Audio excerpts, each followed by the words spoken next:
The film opens in Baghdad, Iraq. A Chinese-owned oil refinery is under constant deadly attacks from armed groups determined to shut it down. To evacuate the workers and their families to the green zone, Luo Feng and his team are deployed. Luo Feng once served as a special forces soldier. Now he works for a private security company that handles high-risk extractions.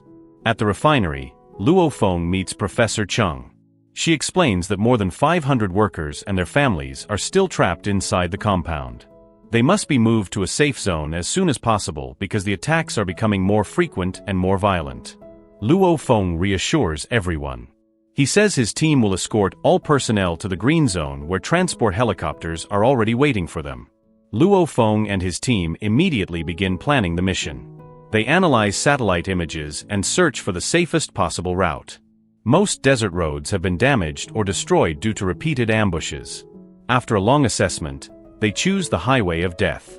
It is the most dangerous route. The enemy often blocks the road, plants landmines, and launches assaults from hidden positions. Despite the risk, Luo Feng still chooses that route and orders everyone to prepare for departure.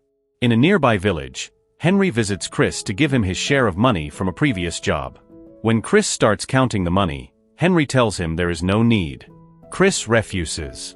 He says Henry may be like a brother, but he is also a thief, so everything must be counted properly.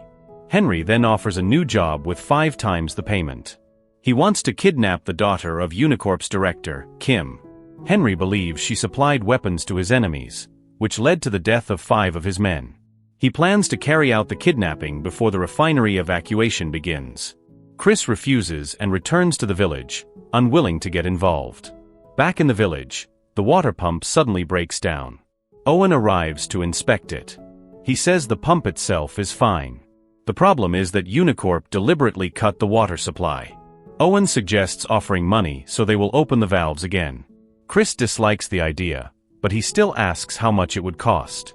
Owen explains it would be around 80 million because water is even more expensive than oil in that region. Chris tells him to find another solution quickly, since the village cannot survive without water. Later that night, Chris thinks about Henry's offer and the desperate condition of his village. He struggles with the decision. The next morning, Professor Chung and her son store all vital refinery data and system codes in a flash drive. She gives the flash drive and her bag to May for safekeeping. Before the buses depart, an unknown person secretly marks one of the buses with a cross symbol. May is forced to board the bus with Luo Feng even though she does not want to. May is Luo Feng's daughter. She is extremely angry with him because her mother died in the hospital while he was away on a mission and not with his family. The convoy reaches the highway of death. They see dozens of wrecked vehicles scattered along the road. The scene is horrifying and goes on for kilometers. Luo Feng drives the first bus. He sees 2 abandoned cars blocking the road on purpose. He immediately warns his team. Several landmines go off, startling everyone. Luo Feng calms them and says it is only a trap to slow them down. The convoy keeps moving forward. A few kilometers later, clear skies turn into a massive sandstorm. Luo Feng orders everyone to push through the storm. Inside the swirling sand, he realizes their communication system has gone silent. He senses something is wrong. Henry and Chris use the chaos to hijack 2 buses with the help of a small armed group. Chris needs money for his village and finally agrees to help Henry despite his doubts. After escaping the storm, Luo Feng notices that 2 buses are missing. Professor Chung and her son are on one of them. A team member reports seeing one bus heading toward another direction before the storm cleared. Luo Feng repairs the communication system and calls for 2 helicopters. One for himself and one for his team. He brings May because she knows the terrain and the nearby roads. From above, they spot a large truck hidden behind a hill. The truck uses a special engine to generate the sandstorm that blinded the convoy. Luo Feng alerts his team and continues pursuing the missing buses. He finds one of them abandoned. His teammate says the attackers executed a highly coordinated assault with military-level precision. Luo Feng continues searching for the second bus and orders his commander to scan a 10-kilometer radius for any fast-moving vehicle that could be transporting the hostages. Chris is asked to provide more details about the vehicle they are tracking. At the same time, Henry forces every hostage off the bus and pushes them into his car. He intends to bring them along with Chris. His decision makes Chris uneasy because the people Henry abducted do not resemble the attackers who killed their men. At that moment, Li locates Chris and Henry's car and reports the position to Luo Feng. Luo Feng orders the remaining buses to head straight to the safe zone and redirects his helicopter toward Li's location. Moments later, Li launches an attack on Henry and Chris. They fire back at Li's helicopter until it spirals out of control and crashes behind a distant hill. Henry then drives Chris and the hostages to a hidden shelter deep in the desert. As soon as the doors open, Chris punches Henry and demands to know who assigned such a dangerous mission. Owen steps out of the shadows and admits that the entire operation belongs to him.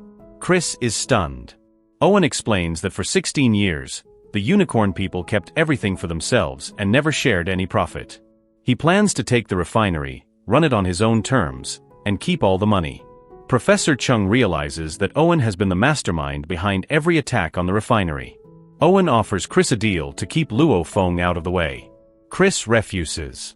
He walks off and tells Henry to deliver his payment to the radio tower. Henry tries to stop him but fails. Owen snaps. He shoots Henry and kills the rest of his team. He orders his men to transport all the bodies to the radio tower so the scene will look like the Chinese security force executed them. Chris returns to the village. Luo Feng arrives shortly after and asks where his people are. Chris says that only villagers live there and he has nothing to do with the missing hostages. Chris drives off toward the radio tower. Luo Feng keeps following him, convinced the tower is the real holding site. Inside the tower, Chris discovers Henry's corpse. The sight overwhelms him. Luo Feng enters quietly and finds the body of a refinery worker. It convinces him that Chris is responsible for the killings. Luo Feng begins searching the area. Chris strikes him from behind with a metal box and the two fight for a long time. A heavy machine tips over and almost crushes Henry's body. Luo Feng catches it and saves the corpse. He tells Chris that the man who killed his team is the same one who murdered Henry. Chris finally calms down. Suddenly, several French arms suppliers who delivered weapons to Henry arrive to collect their payment. During the argument, a grenade pin slips loose. The French men panic and run outside. Chris grabs the grenade and manages to put the pin back in place. When they step out, the French men unleash continuous gunfire at them before escaping. Luo Feng raises his gun and demands the name of the killer responsible for his men. Chris refuses and walks away. They discover that Chris's vehicle has been blown apart. They gather the weapons and bodies, dispose of everything, place explosives inside the tower, and detonate it to erase any evidence. Meanwhile, Owen moves the hostages into the refinery's control room. Without codes, the system cannot activate. Owen demands the access codes and the flash drive. Cheng refuses. Owen shoots one of the employees and threatens Cheng's son. Terrified, Chung reveals that the flash drive is in her bag, although she no longer knows where the bag is. Her son says his phone is inside the bag and they can track it. They call the number. May answers. From the call, Owen learns the bag is now in Chris's village. At the village, Chris and Luo Feng sit with the children, playing with them and reading poems. Luo Feng's team calls to report that the buses and workers have arrived safely. Chris uses the distraction to grab Luo Feng's notebook because he suspects Luo Feng has a personal connection to May. Luo Feng retrieves it and explains that May is his daughter. He shares more of his past with Chris. Suddenly, footsteps and whispers echo from outside. Owen's men have reached the village. Chris and Luo Feng immediately prepare to fight and charge into the battle as the attack begins. When the mercenaries finally come face to face with the villagers, one of Owen's men tells Chris that they only came to take the bag. Chris acts fast.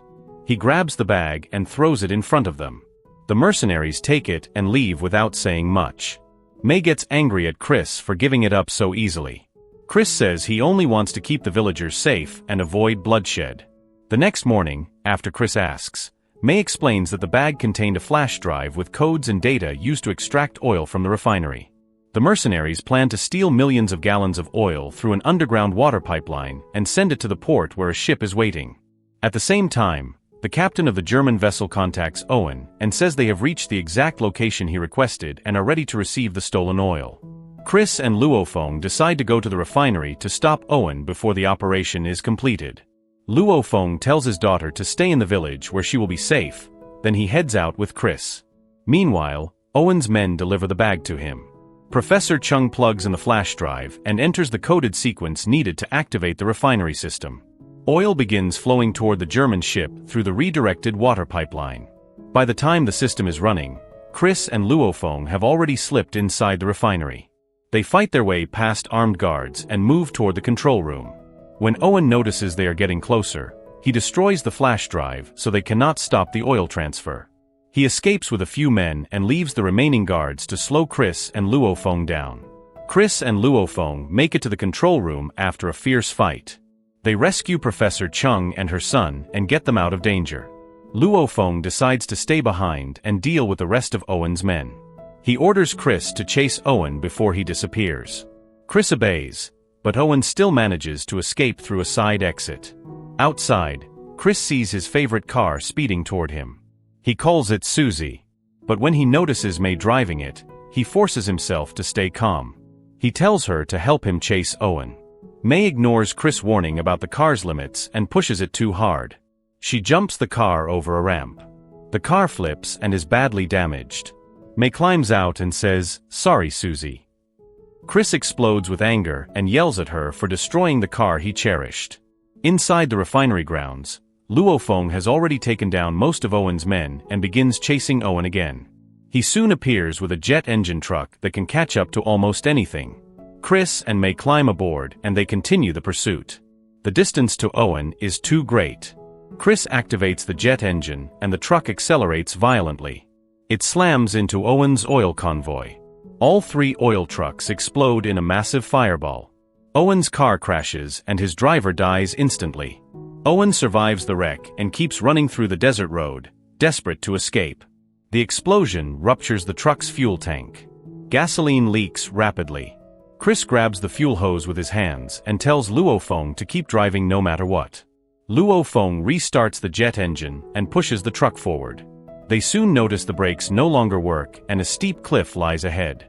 Luofeng quickly ties a rope around May's waist. He shouts instructions, telling her and Chris to jump when he counts down. The noise from the jet engine is too loud, so Chris cannot hear anything.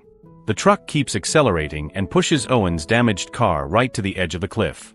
Luofeng and May jump out just before the fall. Chris remains inside the truck as it hangs on the edge. Owen's car gets stuck on a rock ledge. May is pulled along because the rope tied to her waist is caught on Owen's car. Owen starts laughing and tries to restart his engine to escape. The ground beneath Owen collapses. His car plummets into the ravine and he dies on impact. Luofeng quickly unties the rope from May's waist so they do not fall with the car. They slide down and land on a safer part of the slope. They realize Chris is still missing. While looking for him, May finds Chris' notebook inside Luofeng's jacket. She notices Luofeng has repaired their old family photos and kept them intact. Luofeng says the photos always made him feel his family stayed with him even when he was far away. He never felt separated from them. May becomes emotional and calls him Dad for the first time. They hug and cry together, finally reconnecting after years of distance. A moment later, Chris climbs up the slope and grabs Luofeng's leg. They pull him to safety. Chris takes May's hand and thanks her before trying to talk to her again. Luofeng pulls May's hand away and warns Chris not to think anything unusual about his daughter. Chris laughs it off and says he was joking, then reminds them they still need to find a way out. They all start yelling for help together. That moment becomes the final scene that closes the story.